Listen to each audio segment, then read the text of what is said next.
आज मैं आपको 5 ऐसी जबरदस्त चीजें बताऊंगा जिससे आप अपनी डायबिटीज और शुगर को कंट्रोल कर सकते हैं और उसको रेगुलेट कर सकते हैं और मेंटेन कर सकते हैं। उसमें पहले नंबर के ऊपर होता है कि सेब के सिरके का इस्तेमाल करें, जिसको एप्पल सीडरा विनेगर बोलते हैं। आप इसको रोजाना की बुनियाद पर 2 या 3 टेबल स्पून इस्तेमाल कर सकते हैं। आप इसको पानी के अंदर मिक्स करके भी इस्तेमाल कर सकते हैं। उसके साथ साथ आप घर में बनने वाले सैलेड के अंदर भी इस्तेमाल कर सकते हैं। ये आपके इंसुलिन रेजिस्टेंस को कम कराता है। इसका मकसद यह है कि ये जो इंसुलिन है आपके जिस्म में, वो अच्छे से एक्ट करेगी और आपके शुगर को मेंटेन करवाएगी और रेगुलेट करवाएगी। ये आपके जिस्म के अंदर जो इन्फ्लामेशन या सूजन होती है, आपने ये देखा होगा जो डायबिटिक पेशेंट होते हैं उनके चेहरे के ऊपर और उनके पाँव के ऊपर सूजन मौजूद होती है। ये उस सूजन को बेहतर करता है, उसको ठीक करता है और उसके साथ साथ आपकी शुगर को बहुत हद तक रेगुलेट करता है। दूसरे नंबर के ऊपर होता है चिया सीड का इस्तेमाल करना।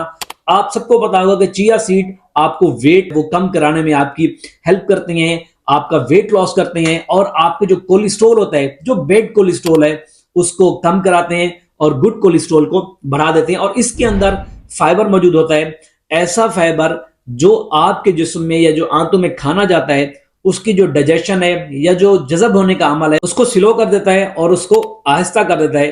तो होता कुछ यूं है कि जो आपका खाना है वो आहिस्ता से जज़ब होगा, आहिस्ता से एब्जॉर्ब होगा और जो आपका शुगर का लेवल है वो एकदम से बूस्ट नहीं करेगा और बढ़ेगा नहीं। तीसरे नंबर के ऊपर होता है फ्रूट्स यानी फल का इस्तेमाल करना, और उनमें भी स्पेशली जो सिट्रस फ्रूट होते हैं उनका इस्तेमाल करें। बहुत सारे लोगों की यह मैथ होती है कि शुगर के मरीज फल या फ्रूट का इस्तेमाल नहीं कर सकते। ऐसा बिल्कुल भी नहीं है।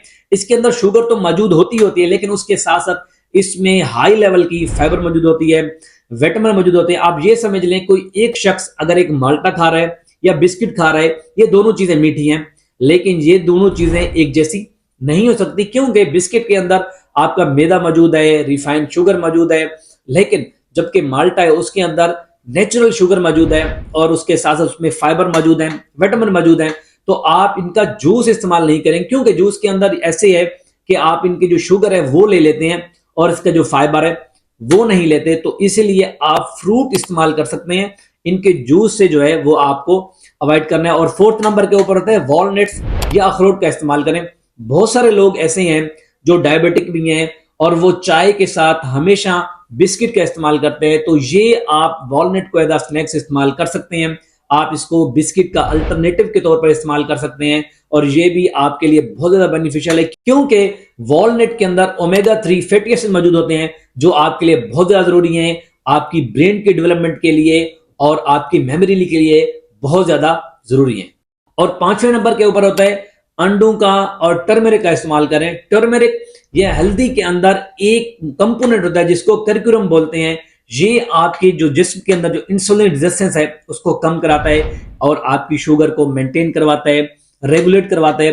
अंडे की जर्दी के बारे में पहले ये कॉन्सेप्ट था कि ये आपके दिल के लिए ठीक नहीं होती, लेकिन 2019 की रिसर्च के बाद ये बताया गया है कि जो अंडे की जर्दी के अंदर जो कोलेस्ट्रॉल होता है वो आपके दिल के लिए बुरा नहीं बल्कि अच्छा होता है। अंडे की जर्दी आपके दिल के मसाइल को ठीक करती है और बेहतर करती है। मैं यहाँ पे फिजिकल मसाइल की बात कर रहा हूँ, आपके दूसरे दिल के मसाइल अंडों से कहाँ ठीक होने हैं तो आप एग का इस्तेमाल कर सकते हैं। बेसिकली अंडे आपको ये एहसास दिलाते हैं कि आपका स्टमक फुल है, इसके अंदर कैलोरीज भी बहुत कम होती हैं। आप ब्रेकफास्ट में इनको इस्तेमाल कर सकते हैं। इसका फायदा ये होगा कि आप कैलोरीज कम लेंगे, आपका वेट भी नहीं बढ़ेगा और आपको जो फुलनेस है वो भी महसूस होगी। तो आप इसका इस्तेमाल लाजमी करें।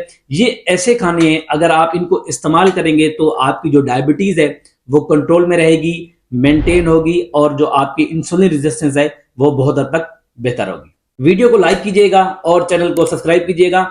मिलते हैं अगली वीडियो में एक नए टॉपिक के साथ। मुझे इजाजत दें। अल्लाह हाफिज।